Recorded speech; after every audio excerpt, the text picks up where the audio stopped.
There's a sail on the flat. Sail on the flat. That's a pair of slammers, boys.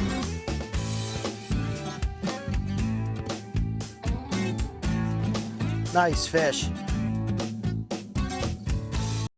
Reelin In The Keys with host Cal Sutphin.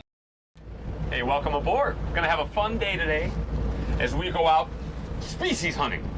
48 different species of fish today. Captain Chris guarantees we're gonna catch, right? Absolutely. Captains, they always tell you what you want to hear before you go out. Guys, we're gonna have a great day as we look at early springtime fishing here in the Middle Keys out of 7 Mile Marina with Captain Chris Morin. Gonna do a little bottom fishing, maybe see if there's tailing conditions out there for a sailfish. Hopefully, maybe a cobia popping up or something like that. Those are a few of my favorite things, and you get to come along, so come along.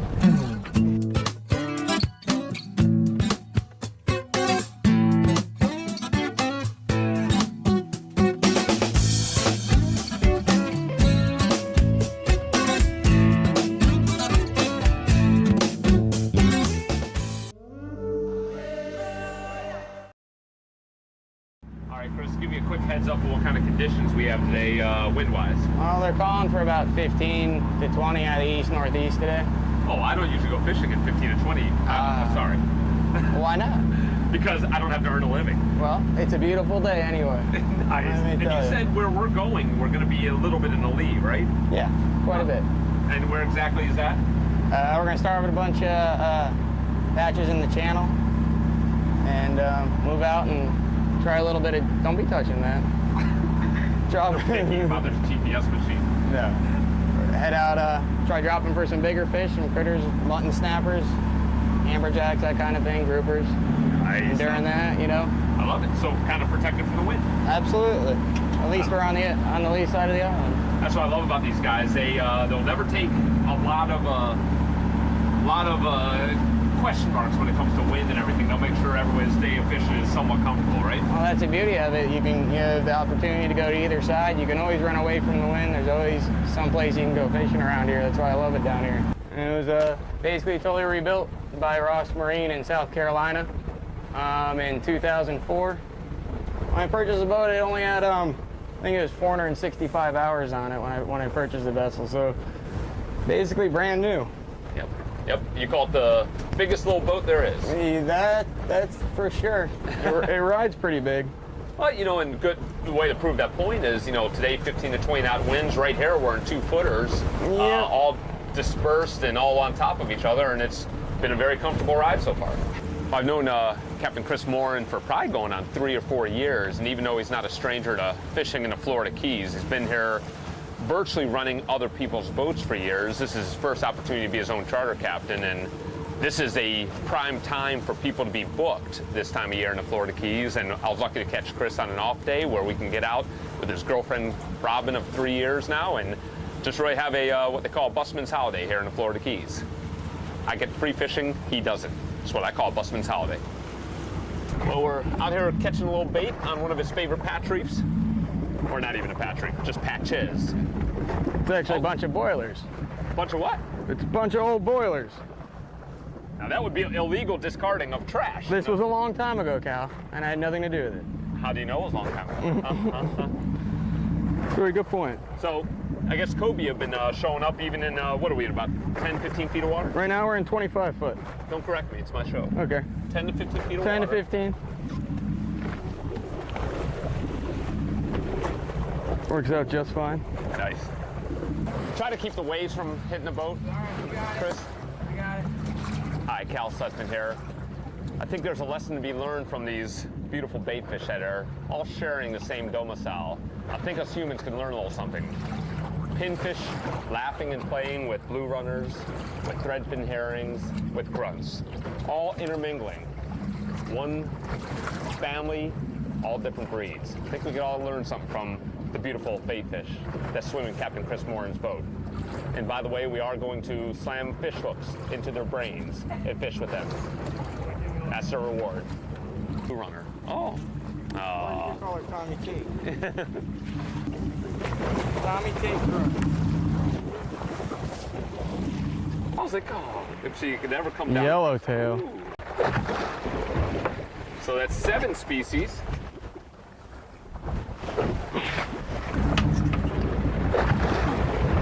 Hey, is this important? Uh-oh, put that back in, quick. Where to go? Put that back in, quick. We're going down. I can't reach it. Well, the first spot we came up on, Captain Chris even knew the conditions weren't even that great, but we still managed a few baits and caught a little AJ, actually 6 species down. And when we come back from the commercial break, new spot, maybe some grouper or muttons, maybe even a sailfish. So say we'll be right back. We'll be right back.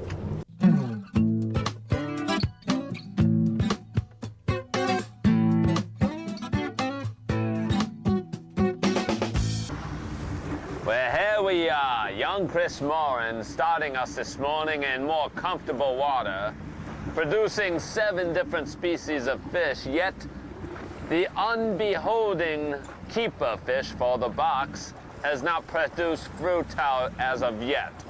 Taking the chance and proving that he will do whatever he can for his clients, bring us into more rough 4 to 6 foot sea use waters, trying to catch the elusive grouper or muttons.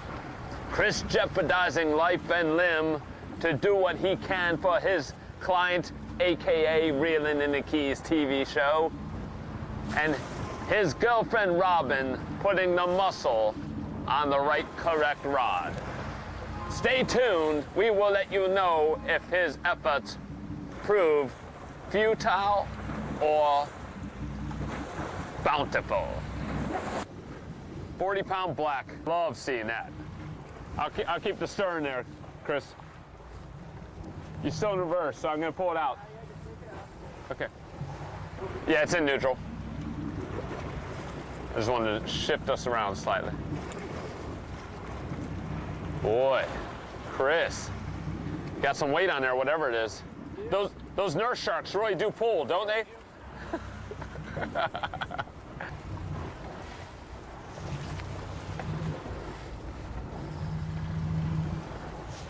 Neutral. Nice, Chris. Call your shot, Chris. Grouper? I don't know yet. Lift it up and over the top of my head, bring it to the other.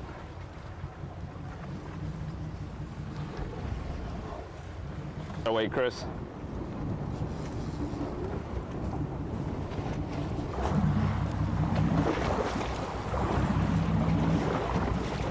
Yeah, I think you're right. I'm gonna pitch the boat a little bit. Yeah, if we're red, we'll just leave it. Okay.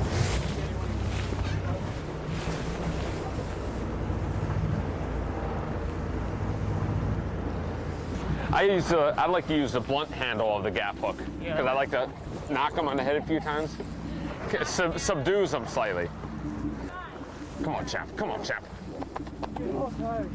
Oh. Maybe. Okay. Just grab that leader, hook that Yep. leader right with your wherever you go. Okay. Hook the leader with the gap. Hook the lead. Grab the leader with the gap. Oh, okay. There you Look at the go. size of that mutton, guys. Here you go. Boy, that's a huge mutton. Look at the size of that one. That is a beautiful mutton. A deep water mutton. Good. That is a fish. That is one of the biggest muttons I've ever seen. I'm glad you let me catch that. You are going to edit the film, right? That is, what do you estimate that fish at? It's probably about 15, 16, could be 17. Oh my God, that's beautiful. Look at that fish. Winner, winner, chicken dinner. The winner. Man, he's had some injuries along the way. Yep. That is a beautiful fish. There goes the air. Here, that air just kind of sucking back in there. That is a beautiful fish. That's how we do it. And let's get a close-up of this. Mutton snappers, obviously bottom feeding. They've got that snout that kind of points down a little bit. Not quite the choppers that the mangrove and all those type of fish have, but More along lines of crushers. They eat a lot of crustaceans, a lot of crabs, a lot of shrimps. now what is it about these fish? Because I understand that groupers will stick to a wreck, but these are more of a kind of migrate around and. And they are, schooling fish. Groupers will stay in one spot their entire lives sometimes, but these guys like to move. Boy, isn't that something? Beautiful fish. Nice fish. Let's do it again. Hey, Fred, make sure you edit this later to make it look like I caught the mutton. You ready? Ow! Ah! Ah! Ah! Ooh! Oh, it just spit the hook at the end there. looks like it was worth coming out here. Captain Chris said, let's go out deeper, see if we can do anything, see if we can handle it, and looked like it paid off to the tune of a 15 to 20 pound mutton snapper, which, if you haven't eaten one, folks, they are one of the best here in the Florida Keys. So it was worth the move. Now we're gonna run back in, see if we can cause more damage, right? Absolutely. What do we do with it? Take care of that for me. You got it.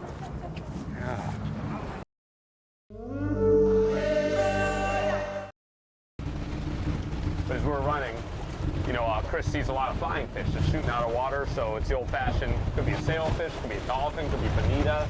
But it's always good to be safe and throw a bait out and just kind of slow troll it.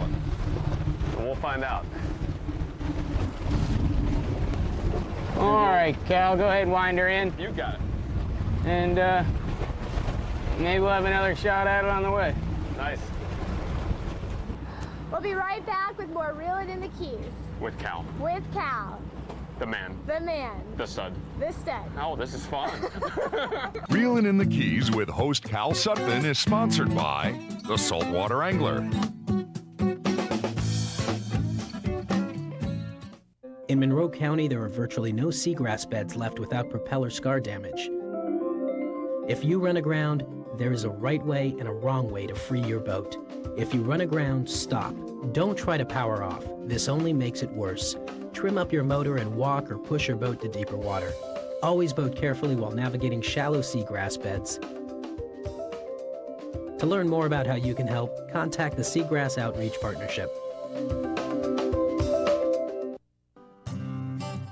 Picture yourself running in this fishing machine, the 32-foot center console by Century Boats, or run to the Bahamas in this 32-foot walk-around with everything you'll need to spend the weekend. Century Boats provides you with quality, innovation, and reliability. Powered by Yamaha, it's the right combination for your next boat. See the entire line of Century Boats at Performance Marine. Recent awards for customer satisfaction and marine repair show that service is a priority at Performance Marine.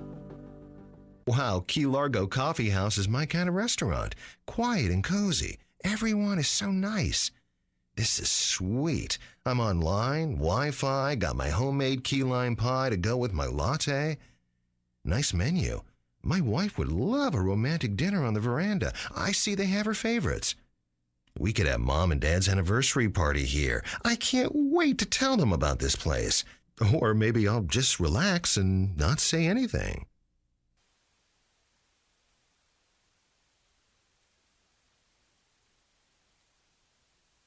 Well, as you can see, things have calmed down quite a bit since we came in from offshore. Anyways, looks like things are just about ready to heat up for some yellowtail. We're at a spot that Captain Chris calls the Yellow Brick Road. That's always a big nickname that people have for good yellowtail spots. Put 2 bags of chum in with some sandballing going on as well, and that's cool slang. I feel like one of the homies. Anyways, guys, gonna catch some yellowtail right now. A lot of people use sandballs and basically melted chum and stands. Most of the time I use oats, but didn't have time to grab oats this morning, so got a bunch of sand from the beach. Just kind of wad it up. It helps dirtying up the water. Kind of confuses the yellowtails a little bit. Boy, there they are. I see them. They coming up? Yep. I see them. I like to get them all nice and comfy, up feeding close to the chum bag, because you know a lot of times the predators will move in. The closer the fish are to the boat, the better chance you got keeping them, you know, giving them up to the toothy critters and Goliaths and barracudas and stuff like that. Got some bait showing up.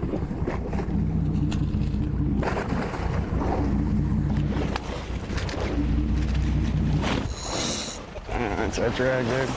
Hold on. There you go. That's that drag. Lift up. There you go. Oh. What's up? Lift up, line down. No, hook up. Strap me in, strap me in. Do you have one of those belts? I do. Oh, dude, give me a belt. Who's gonna get theirs up first? Good. Yes! Although I let mine swallow it all the way down. Not very sporting like. It's not There you go. That's it. Barely yellowtail. That's not even a keeper. It's barely a keeper. Why don't you leave it on the hook and see if something bigger will bite it there, Chris? Something definitely big enough will. Yeah, you're right. Now, one thing, Chris, I see that you're doing right off the bat that's very different from everybody else is the size of the hooks you're using for yellowtail. Yep. I mean, this looks like we're hair hook and dolly. Yeah, we're just kind of using the same size hook. You know, you look at the big pieces of chum coming out of the chum bag. That's what, you know, you're just matching the hatch kind of. Now, is that a mistake some people make, is coming out with too big a bait, thinking that's going to stand out from the crowd? I think so, and just because it stands out in the crowd doesn't ever necessarily mean they want to eat it. It's something that's more subtle approach is Interesting. Well, obviously a lot more effective. Yes, it is. Oh, look at that slob. Oh, well, you know, God love the little teeny yellowtail. They'll get bigger. See ya.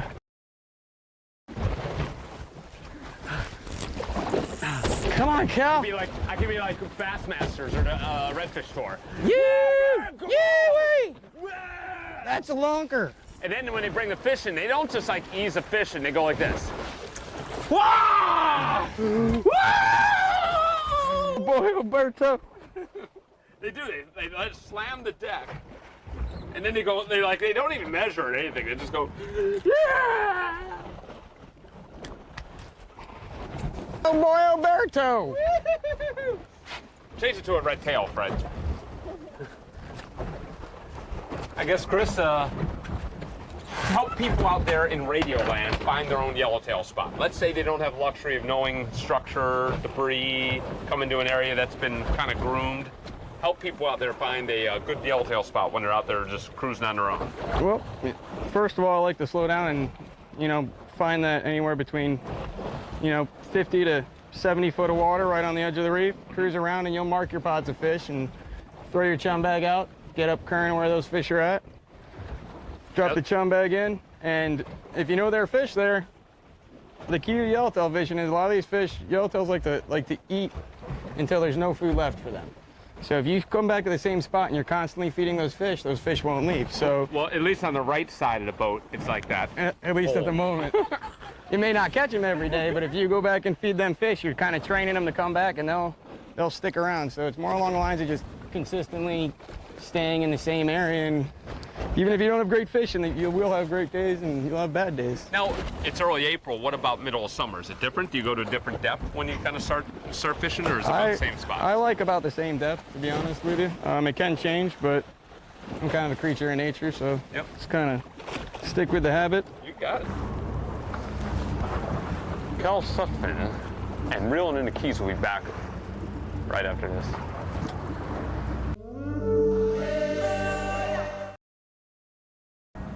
See, we could have been like all those other snobby TV shows, Chris, where we wait for those picture-perfect conditions. No, we go out like you're supposed to go out, like men, right? Absolutely. When you're earning a living, 15 to 20, if the customers are okay with it and you keep them comfortable, you go out, right? Yep, like I said earlier, you know, the ability to do anything in one day. You know, it's rough and bumpy out there, you come in, stay close, nice and smooth. Oh, and then, like I said, if you have someone who is hardy, who wants to go out and drop a little deeper water, because it got a little 6-footers out there. Yeah. But boy, you rewarded us. Yeah, we missed a couple fish, but we got our shots and got a nice fish out of it. We as in I. You notice how we said that? We. Okay. It's good teamwork, man. But absolutely. Again, I tell you, the Walkabout, and that's typical late winter, early spring fishing here in the Florida Keys, right? It's definitely at its best. I love it. Chris Morin, man. Make sure you look him up at 7 Mile Marina, and guys, we'll catch you next week. Take care.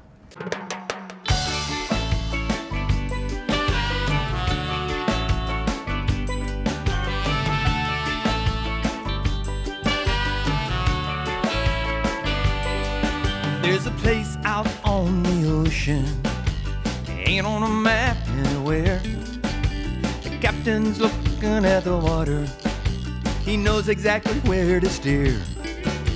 No internet or Wi-Fi towers, all that stress is gone. The line's just went in the water, and somebody yells, "Fish on!" And it's just another day, reeling in the keys. We got that fishing feeling, there's no place we'd rather be. We're a million miles from nowhere, but we ain't lost at sea. Just living life, living the dream, reeling in the keys.